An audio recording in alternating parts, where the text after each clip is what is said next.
The concept here is if you have another person who is caught in drama, and I'll use a strong word, they're starting to attack you, berate you, criticize you, fall into gossip. They want to pull you back onto their stage. Especially if they're attacking you. It's like whatever they say hits you in the chest like an arrow. And if somebody's coming at you with an arrow or they've got a bazooka on their shoulder, what's the first tendency to do?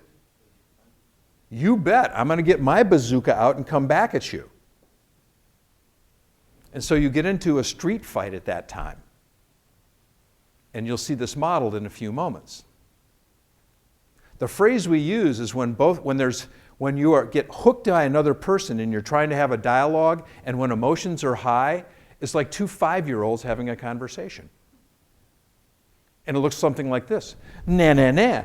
Well, na na na na na to you. Na na na na na na.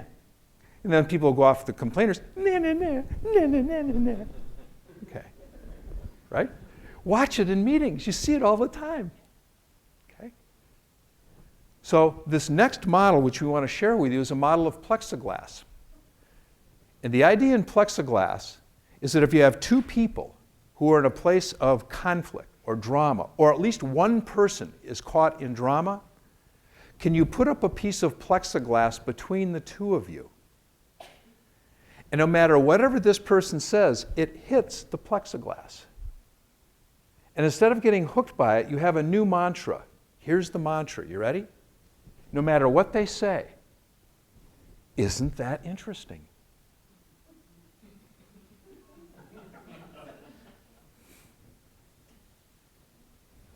No matter what it is, isn't that interesting? Another mantra. I wonder what's really going on here. Without the plexiglass, na na na, na na na. Lose, lose.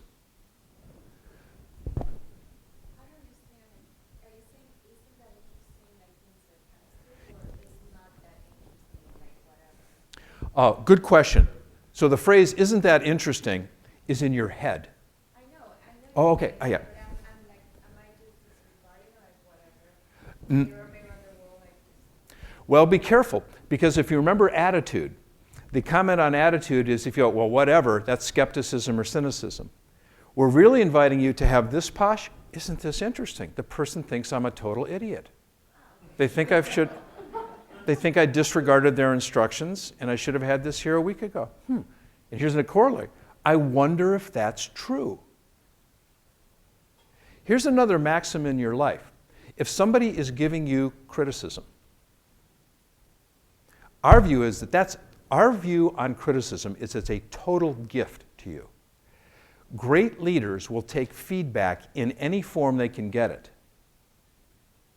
People may be discreet enough to give you feedback as a sharp scalpel, very clear comments. Others may come at you with a broken beer bottle by saying you're a total idiot or a moron.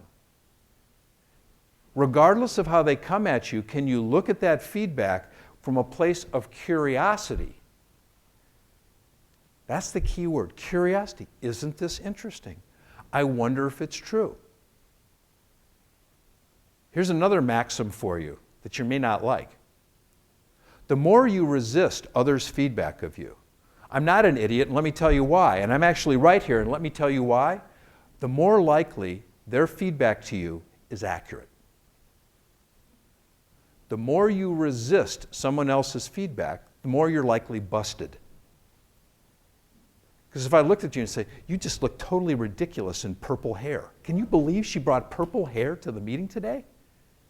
Looks ridiculous.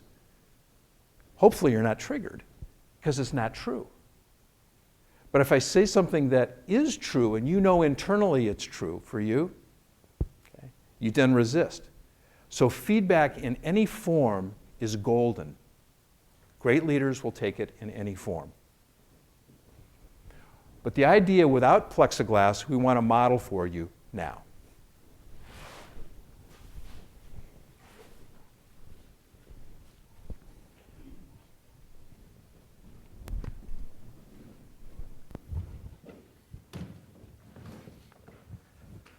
This is all your fault, man. You totally hosed me on this one. We were supposed to work together. This was a joint project, and you totally screwed me. Me? What did I do? Nothing. That's what you did. When I was supposed to be working with you, and I have to go do everything. I'm it's Mr. all your Reliable fault. here. You're the one that's always reliable to lackadaisical on not these do things. anything. That's Oh, what you're good for. whatever. Look, yeah. You're just an You idiot. have no idea how much I had to cover everything that you're doing.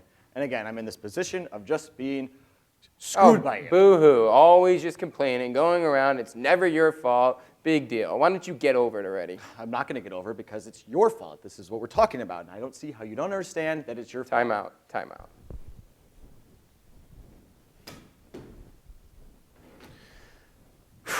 I know that I'm just supposed to sit here and listen and be interested in what he's saying, but you know, he always does this. He's always just down my back. And guess what? He doesn't really ever do anything on his own.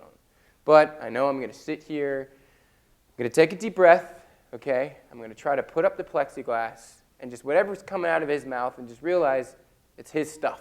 Just let it hit the plexiglass. And I'm going to sit here and try to just take it as some constructive feedback.